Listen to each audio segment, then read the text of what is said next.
दराच्या मागणीसाठी या ठिकाणी गेल्या 6 दिवसापासून बेमुदत अन्नत्याग आंदोलन करीत असलेले आमचे जिवलग सहकारी मित्र समाधानजी फाटे, बाळासाहेबजी जगदाळे, राहुलजी पवार, गणेशजी लामखाने आणि त्यांच्या या उपोषणाला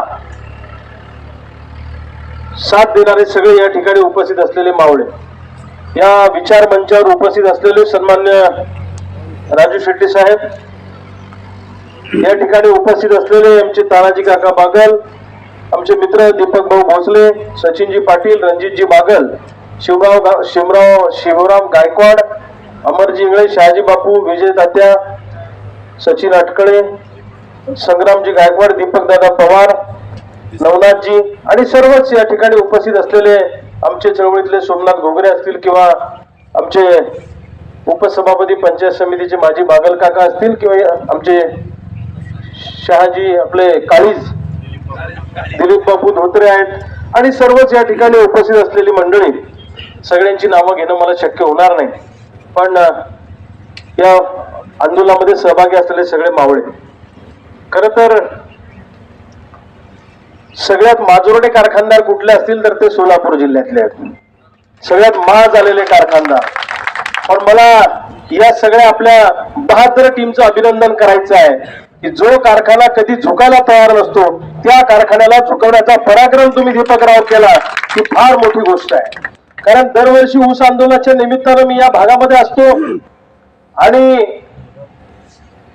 आंदोलकांसमोर झुकायचंच नाही, आंदोलकांची जिरवायची अशी भूमिका घेणारा पांडुरंग कारखाना काल मात्र तुमच्या समोर झुकला.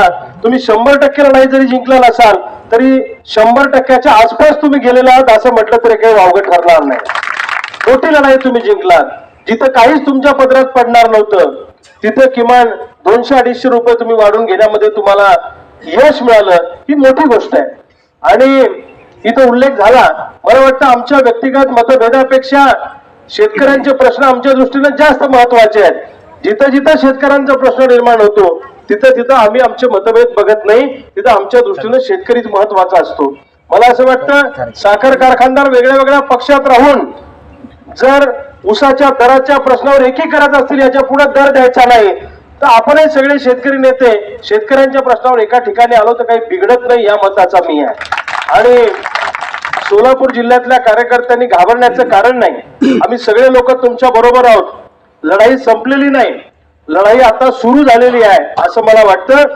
जे जुनं गतवैभव चळवळीचं या सोलापूर जिल्ह्यामध्ये होतं ते गतवैभव आपण पुन्हा एकदा सगळे मिळून प्राप्त करू, काळजी करण्याचं काही कारण नाही, आपण सगळे बरोबर आहोत. आणि समाधान फाटे, तुम्हाला मी विनंती करतो की तुम्ही काही करा पण तुम्ही उपोषण याच्यानंतर करू नका. कारण समाधानरावच्या तब्येतीबद्दल मला माहित आहे, या माणसाची तब्येत पहिलेच खराब आहे आणि आता 6 दिवसाचं उपोषण म्हणजे 6 महिने ते रिकवर होत नाही, लक्षात ठेवा. त्यामुळं काही करा, 2-4 चेअरमनच्या गाड्या फोडा, 2-4 महिने आपण जेलमध्ये राहू, आम्हाला बोलवा तुमच्या बरोबर कुठे आडवाडवी करायची असली तर, पण आपली तब्येत खराब करून किंवा आपल्या किडन्या खराब करून आपले लेकरं बाळ उघड्यावर आणण्याचा प्रयत्न तुम्ही करू नका, अशी माझी समाधान फाटे आणि सगळ्याच उपोषणकर्त्यांना विनंती आहे. कारण दुसरी आंदोलन आपल्याला कुठली पण करता येतील. आता तुम्ही 3000चा पहिली उचल घेतली, आताही काही मला वाटतं कुठल्या कारखान्यांनी पत्र दिले, शंकरराव मोहिते सहकार महर्षीनं पत्र दिलं, काल 4-5 कारखान्यांनी पत्र दिले, पण उर्वरित सोलापूर जिल्ह्यातले जे काही साखर कारखानदार आहेत ज्यांनी अजून कालच्या सारखे पत्र दिले नाहीत त्यांच्या गवानीमध्ये आपल्याला उड्या माराव्याच लागतील आणि त्यांच्याकडून हा दर कबूल करून घ्यावा लागेल, लक्षात ठेवा. आणि सोलापूर जिल्ह्यातल्या कार्यकर्त्यांच्या पाठीशी महाराष्ट्रातल्या सगळ्या शेतकरी संघटना आहेत, तुम्ही काळजी करण्याचं काही कारण नाही. शेतकऱ्यांमध्ये काही शेतकऱ्यांची चूक नाही, आपल्या काही थोड्या बहुत चुका झाल्या असतील त्याच्यामुळे शेतकरी आपल्यापासून लांब गेला असेल, दुसऱ्याला दोष देण्यापेक्षा आपल्या चुका दुरुस्त करण्याचा प्रयत्न आपण करू आणि त्या शेतकऱ्याला आपलंसं करण्याचा प्रयत्न आपल्याला सगळ्यांना करायचा, लक्षात ठेवा. शेतकरी जर हुशार असता तर तो इथं बसला असता ना आपल्या जागेवर.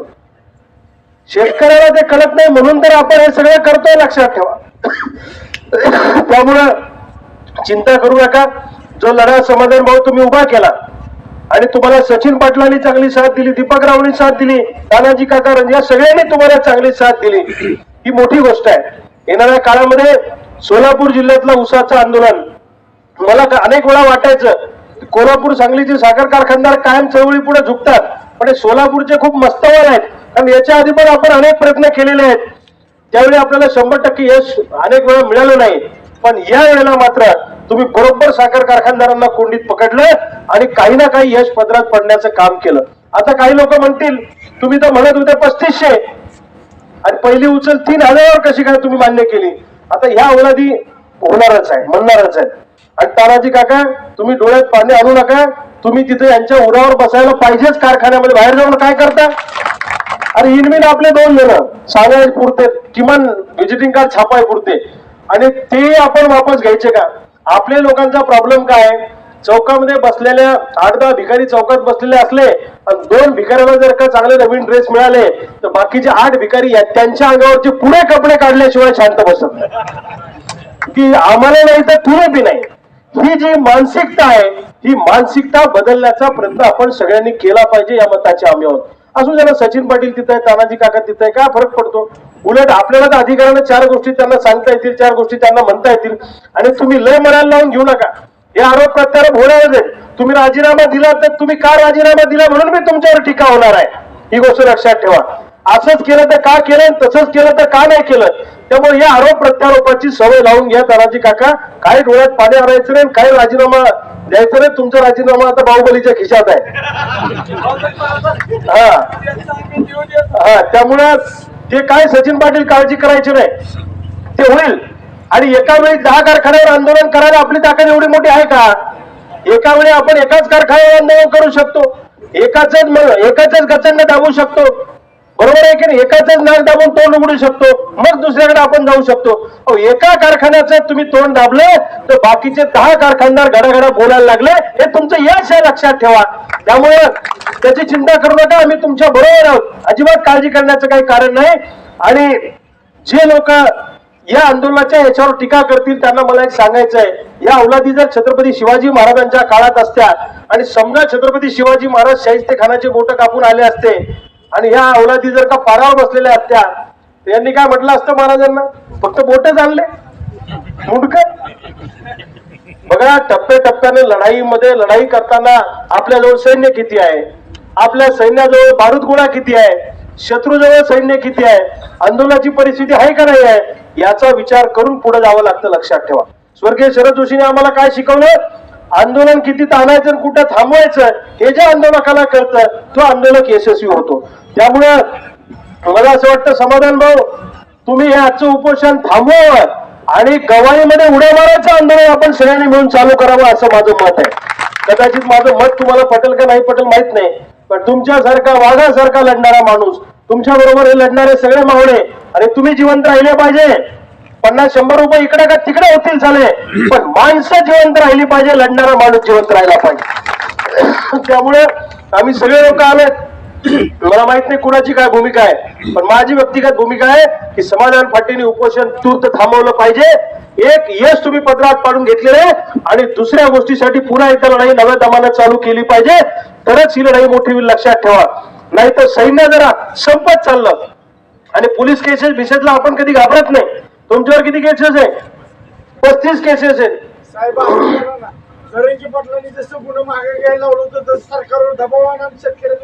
अजून त्यांचं पण मागे घेतलेलं नाहीये, अहो घेतलं नाही त्यांचं पण अजून. अहो केसेस मध्ये 2 प्रकार आहे दादा, ती मागणी करता येईल आपल्याला, तुम्ही चिंता करू नका. पण अस्वलाला केसाचं वजन जड असते का, केसेसची काळजी काय करतात.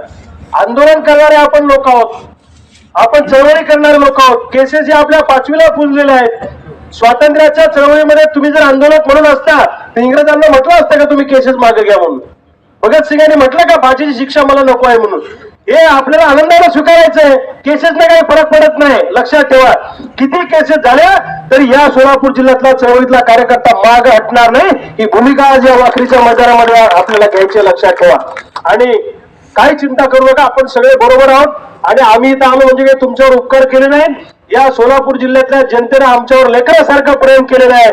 आम्ही आमच्या चामड्याचे जोडे करून जरी तुम्हाला घातले तरी सुद्धा तुमचे उपकार फिटू शकत नाही. एवढं प्रेम या सोलापूर जिल्ह्यातल्या जनतेने आमच्या चळवळीवर केलेलं आहे.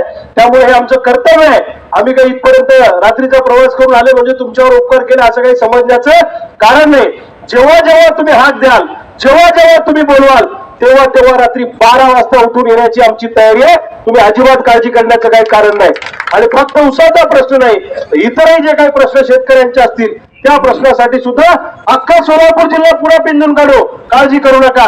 जसं जुना आपला कार्यक्रम होता, जसं सोलापूर जिल्ह्यामध्ये चळवळीचा एक धाक तयार झाला होता, 5-6 जिल्हा परिषद सदस्य आपण निवडून आले होते, पंचायत समित्या 2 ताब्यात घेतल्या होत्या, त्याच पद्धतीचं वलय पुन्हा एकदा आपण सगळ्यांनी प्राप्त करूया. काळजी करू नका. नवीन पिढीला सोबत घ्या.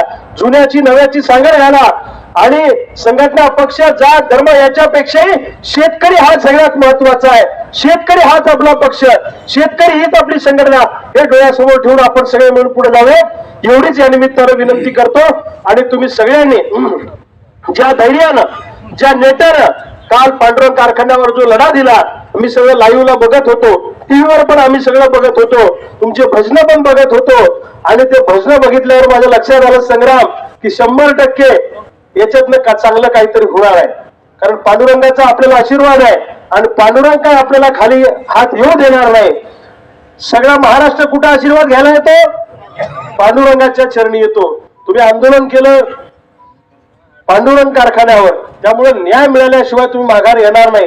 आणि काल तर फक्त आम्ही ट्रेलर दाखवला. इमानदारीनं मायची शपथ सांगतो, या कारखानदारांना पिक्चर पाहायचा असेल तर आम्ही इथं महिनाभर थांबायला तयार. आम्हाला काही काम नाही, काही सध्या काम नाही. महानगरपालिकेच्या निवडणुकांमध्ये आपलं काही घेणं देणं नाही. जिल्हा परिषद त्याच्यानंतर होणार आहेत, त्यामुळे आपलं सध्या लगेच काही काम नाही. त्यामुळे आम्ही तुम्हाला वेळ देऊ शकतो. तुम्ही काळजी करू नका. आपण सगळे सोबत आहोत, एवढेच या निमित्तानं सांगतो. आणि तुमच्या सगळ्यांच्या वतीनं मी समाधान भाऊला या सगळ्या उपोषणकर्त्यांना विनंती करतो की त्यांनी आज उपोषण थांबवलं पाहिजे. तुमचं काय मत आहे? आणि नव्या नव्यानं लढाई पुन्हा एकदा चालू केली पाहिजे. उपोषणाचं हत्यार वापरायचं नाही तर गवारीत उड्या मारू, 4-5 चेअरमनच्या गाड्या फोडू, 4-5 चेअरमनच्या घरासमोर आंदोलन करू. अहो, तुम्ही 2 चेअरमनच्या गाड्या फोडल्या तर आईची शपथ बाकीचे चेअरमन बाहेर बी पडणार नाही. काय सांगू तुम्हाला? त्यामुळं ते सुद्धा आंदोलन करायला आपण काही मागे पुढे पाहणार नाही. पण आज तुम्ही जे यश मिळवलं, हे यश बऱ्यापैकी यश मिळवलेलं आहे. पुढच्या यशासाठी लढाई सुरू राहील आणि रविकांत तुपकर तुमच्यासाठी हजर राहील. एवढंच या निमित्तानं सांगतो आणि माझ्या शब्दाला विराम देतो. थँक्यू, धन्यवाद.